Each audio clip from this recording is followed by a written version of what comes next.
My sister and I were sent in the late 50s to a residential school here in Canada. A residential school was basically akin to a concentration camp.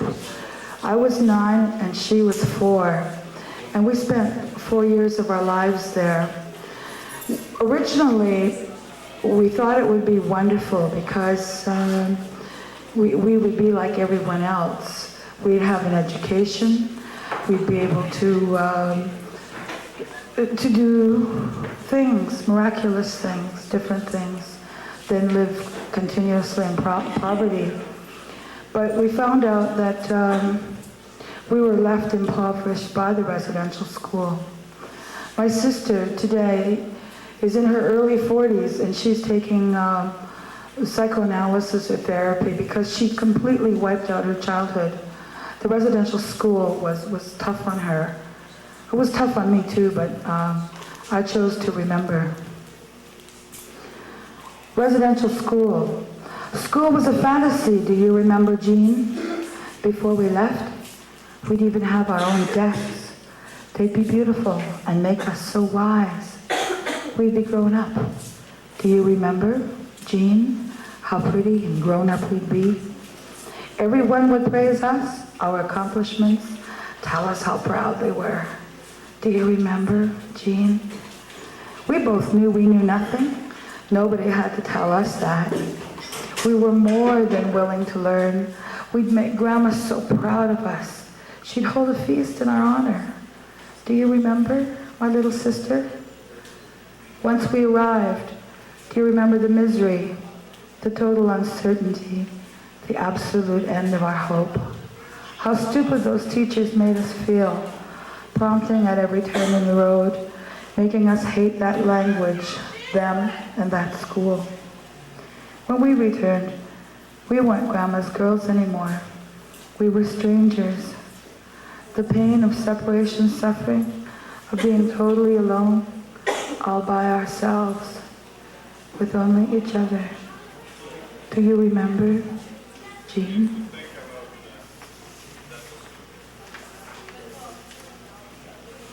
Okay, that's a little heavy, isn't it? This is about my gay friend. I call him Fruity Pie High. He smiles, looking inward, lisps, turns phrase, bends the knee, and poses. Grinning at Lee, his fingers graze my pal's lips, and he smiles from many, many miles away. Your last name is Woodcock, he says. Do you leave splinters, he poses.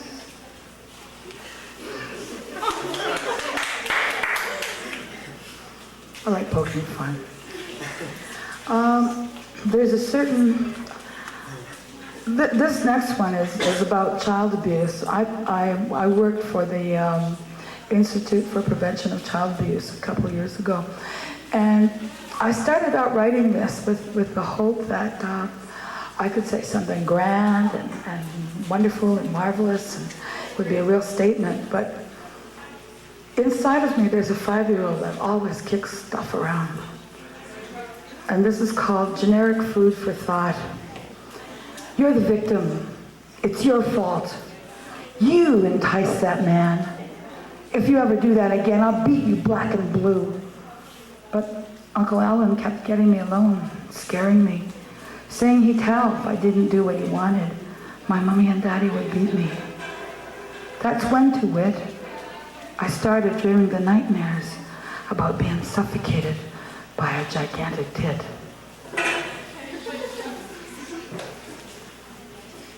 More. Traveling. Bumblebee, Bumblebee, where have you been?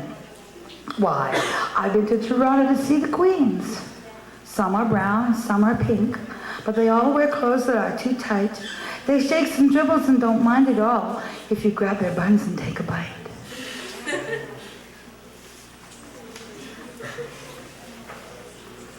Anyway, I'm poking fun at people in my family.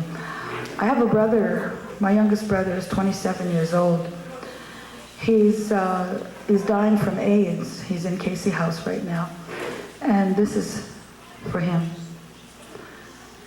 called death in the family. Someone laughed. I was there. I heard it. You opened your eyes. I saw you the first time. Your first dirty diaper. I smelled it.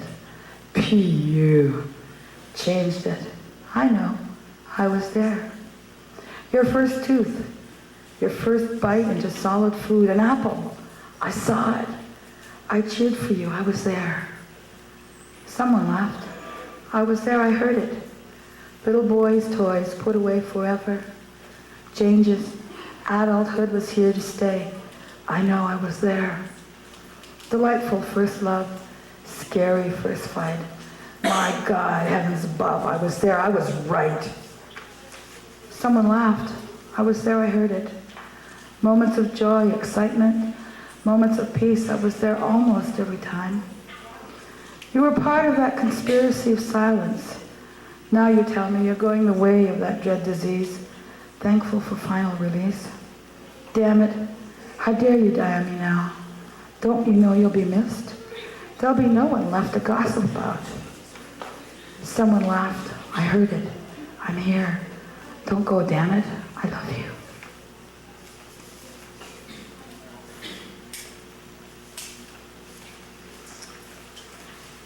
Well, you walked in, my world stopped. Does anything really matter? I want to throw you over my shoulder and take you home. Did I ever say how much I love you? Did you ever care? Does it really matter? Of course I sleep with a dog. At least I know he loves me. Actually, incidentally, I'm the grandmother of a pit bull.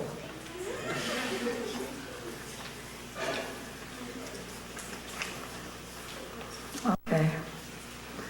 This one's called Baby Girl, and it's about a little girl named Toy.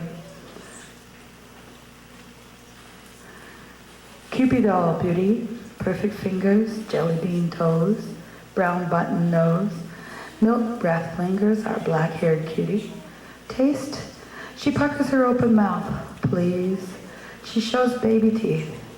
Dance, her feet fly, she twirls, hello. Little brown hands hold the phone, brown eyes eagerly question. Shell ears intently listen. Bye, phone's on the rug. She waves goodbye, tiny hands throw tiny baby kisses my way. Cooking, cleaning, hanging clothes, she mimics those women around her. Toy hugs her dolls, dances with them, wraps them up, sings songs, and even reads them stories. Pretending to read the paper, she strolls through the house, feigning adulthood. This is the baby, oh God, she's so good.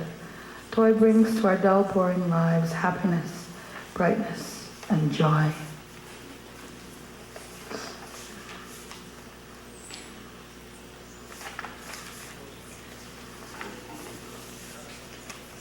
This one's called Working on Loneliness. It's about a very close friend of mine. When his mother read this, she was quite surprised. He protects himself, a virgin Jewish princess, never mistakes his words and deeds, curries to his money, works like the end of the world is here, laughs out of context, loves out of context, forgets what love is, tells the world of his loyalty to Linda, forgets loyalty in his open hands. No matter what he does, he's always alone, growing old, one day discovering he's lonely. Was he protecting himself, or was he really the prisoner?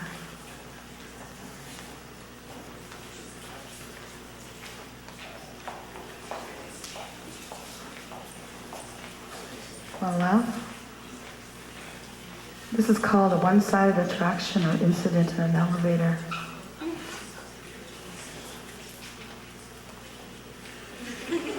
I look at you and I cream my jeans. If I ever wore any, I'd be in big trouble. Thinking of you makes my body hot, my hair stands on end. My tongue wants to explore the mystery of your mighty masculine musculature. My eyes greedy glow, gluttonous, filling with the colors of you. My ears, your ears, stentorious breathings, the heartbeat of you. It's a celebration, simply stunning close to you. And that's 30 seconds in an elevator.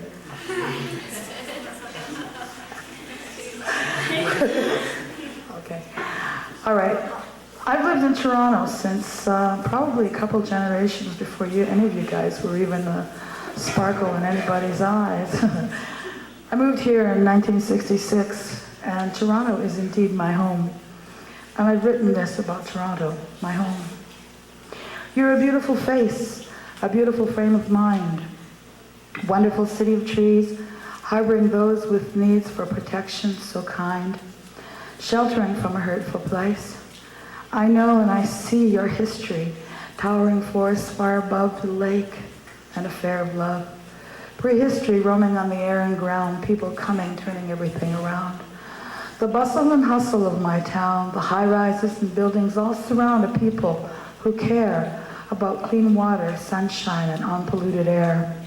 Commerce comes and commerce goes.